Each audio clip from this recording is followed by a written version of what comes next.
உலுஹியா கொடுப்பவருக்கு ஏதாவது நடைமுறைகள் உண்டா? உலுஹியாவை கொடுக்கக்கூடியவர் சில ஒழுங்குமுறைகளையும் நடைமுறைகளும் செயல்படுத்த வேண்டும் அப்படிங்கிறத நபிகள் நாயகம் ஸல்லல்லாஹு அலைஹி வஸல்லம் அவங்க சொல்லி தந்திருக்கிறாங்க. எந்த அளவுக்குன்னு சொன்னால், உங்களில் ஒருவர் உலுஹியா கொடுக்க வேண்டும் என்கின்ற எண்ணத்தில் இருந்தால் துல்ஹஜ் பிறை 1 வந்தவுடன் அவர் தன்னுடைய நகங்களை வெட்ட வேண்டாம், தன்னுடைய முடிகளையும் வெட்ட வேண்டாம் என்று நபிகள் நாயகம் ஸல்லல்லாஹு அலைஹி வஸல்லம் சொல்லி தந்தாங்க. முஸ்லிமிலே பதிவு செய்யப்பட்ட ஹதீஸ்.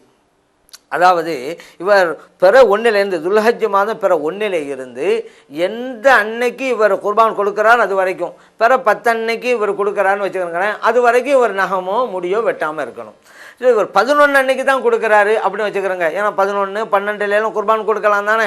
11 கொடுக்குறான்னு சொன்னால் அந்த 11 வரைக்கும் இவர் முடி நகம் வெட்டாமல் இருக்கணும். அது இவர் 12க்கு தான் கொடுக்குறாருன்னு சொன்னால் அது வரைக்கும் இந்த 2ஐயும் வெட்டாமல் இருக்கணும். இவர் கொடுக்குற நேரத்தை தான் பார்க்கணும், பெருநாள் அப்படின்னு பார்க்கக்கூடாது. இவர் எப்போ இவர் குர்பான் கொடுக்குறாரோ அது வரைக்கும் இந்த 2 காரியத்தையும் செய்யாமல் இருக்கிறது நல்லது என்றார்கள் நபிகள் நாயகம் ஸல்லல்லாஹு அலைஹி வஸல்லம் அவர்கள். அது கடமையா அப்படின்னா கடமை கிடையாது. ஒரு ஆள் உதவியாக தான் நினைச்சாரு, துல்ஹஜ் மாதம் பிற 1 வந்துருச்சு, அதுக்கு பிறகு நகத்தை வெட்டினார், குற்றமா? குற்றம் கிடையாது. முடி வெட்டுறாரு, குற்றமா? குற்றம் இல்லை, பாவம் இல்லை.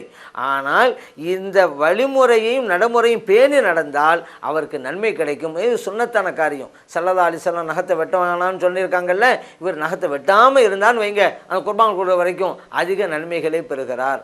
அதே போல் துல்ஹஜ் மாதம் பிற 1லிருந்து குர்பான் கொடுக்குற வரைக்கும் முடியை வெட்டாமல் இருந்தாலும் வச்சுக்கிறோங்களேன், அதிக நன்மைகளை பெறுகிறார். இப்போ இது மாற்றமாக நடந்தாலும் தவறில்லை, குற்றமில்லை என்பதையும் அறிந்து கொள்ள வேண்டும். ஸல்லல்லாஹு அலைஹி வஸல்லம் அவர்கள் சொல்லித்தந்த அந்த நடைமுறையை கடைபிடித்தால் இறைவனிடமிருந்து நன்மைகளை நாம் அதிகம் பெற்றுக்கொள்ளலாம் என்கின்ற ஆர்வத்தையும் நாம் புரிந்து கொள்ள வேண்டும். அதனால் நம்ம சுன்னத்து தானே அது அப்படின்னு அசால் நினச்சிடக்கூடாது. ஸல்லல்லாஹு அலைஹி வஸல்லம் அவருடைய சுன்னத்தை எந்த அளவுக்கு ஹயாத்தாக்க முடியுமோ அந்த அளவுக்கு ஹயாத்தாக்கணும். ஸல்லல்லாஹு அலைஹி வஸல்லம் அவருடைய சொல்லானாலும் செயலானாலும் இந்த உலகத்தில் அழிந்து விடாமல் பாதுகாக்க வேண்டிய கடமை அவருடைய உம்மத்தினரான நமக்கு இருக்கிறது. அதனால் சுன்னத்து தானே என்று அலட்சியப்படுத்தி விடாதீர்கள். நாளை மறுமையிலே வெற்றி பெறுவதற்கு நம்ம சின்ன சுன்னத்து தானே அப்படின்னு நினைக்கிறோம்ல, சாதாரண சுன்னத்தான காரியமே அப்படின்னு நினைக்கிறோம்ல, அது கூட அங்கே நம்ம உதவி செய்து விடும். அதில் சின்ன சுன்னத்து நம்ம நினைப்போம், சாதாரண சுன்னத்தானங்க நம்ம நினைப்போம், அதுவே நமக்கு வெற்றியை தந்து விடும் மறுமையிலே. அதனால் எதையுமே அலட்சியப்படுத்தக்கூடாது. சிறிய வணக்கமாக இருந்தாலும் அதை நிறைவேற்ற வேண்டும் என்கின்ற ஆர்வமும் பிடிப்பும் நம்மிடம் இருக்க வேண்டும். அப்படிங்கிறத நாம் புரிந்து கொள்ள வேண்டும். அடுத்ததாக இந்த குர்பான் கொடுக்கக்கூடியவர் இஹ்லாஸான் நிய்யத்தோடு இந்த காரியத்தை நேற்ற வேண்டும். இறைவனுக்காக, பேரு புகழுக்கல்ல, 4 பேர் நம்மளை பாராட்டுவாங்க அப்படிங்கிறதுக்காக அல்ல. இதை நம்ம கொடுக்காம இருந்தால் 4 பேர் நம்மளை என்ன பேசுவாங்க, குறையில பேசுவாங்க அப்படிங்கிறதுக்காக அல்ல. இறைவன் சொன்னால் நான் செய்கிறேன், நபிகள் நாயகம் ஸல்லல்லாஹு அலைஹி வஸல்லம் அவர்கள் செய்ய சொன்னார்கள், அதனால் நான் செய்கிறேன் அப்படின்ட்டு இஹ்லாஸான் நிய்யத்தோடு இறைவனுக்காக நாம் ஆற்ற வேண்டும். இது ரொம்ப முக்கியம். ஏன்னா அல்லாஹு தஆலா நம்முடைய உள்ளத்தை தான் பார்க்குறான். நபிகள் நாயகம் ஸல்லல்லாஹு அலைஹி வஸல்லம் சொல்லி தந்தாங்க, இன்னமல் அஅமாலு பின்னியாத், எந்த ஒரு வணக்கமாக இருந்தாலும் எண்ணத்தை பொறுத்தே அமைகிறது அப்படின்றாங்க. இது புகாரில் பதிவு செய்யப்பட்டிருக்கிறது.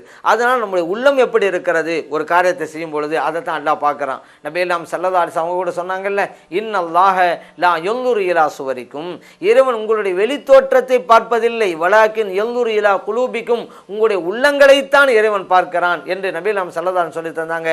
அதனால இந்த வணக்கத்தை நாம் ஆற்றுகிறோம் என்றால் நாம் இறைவனுக்காக தூய எண்ணத்தோடு ஆற்ற வேண்டும். இது ரொம்ப முக்கியம்.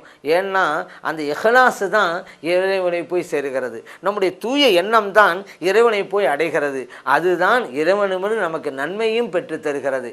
இதைத்தான் இறைவன் குர்ஆனில் சொல்லி காட்டுறான், லை யனாலல்லாஹு லுஹூமுஹா வலா திமாஉஹா, நீங்கள் குர்பான் கொடுக்கிறீங்கல்ல, அந்த பிரானுடைய மாமிசம் இறைவனை போய் அடைவதில்லை, அந்த பிரானுடைய இரத்தம் இறைவனை போய் சேர்வதில்லை, வலாக்கின் யனாலுஹு தக்வா, நீங்கள் குர்பான் கொடுக்கின்ற போது உங்களுடைய உள்ளத்திலே குடிகொண்டிருக்கக்கூடிய அந்த தக்வா இறையச்சம் எப்படி இருக்கிறது, அதுதான் இறைவனை போய் சேருகிறது. ஆகவே அந்த தக்வாவை பெற்றுக்கொள்ள வேண்டும், அந்த இஹ்லாஸை பெற்றுக்கொள்ள வேண்டும். அதன் மூலம் நாம் கொடுக்கிற உதவினுடைய நன்மையை அதிகமாக இறைவனிடமிருந்து நாம் பெற முடியும் என்கின்ற உண்மையை அறிந்து கொள்ள வேண்டும்.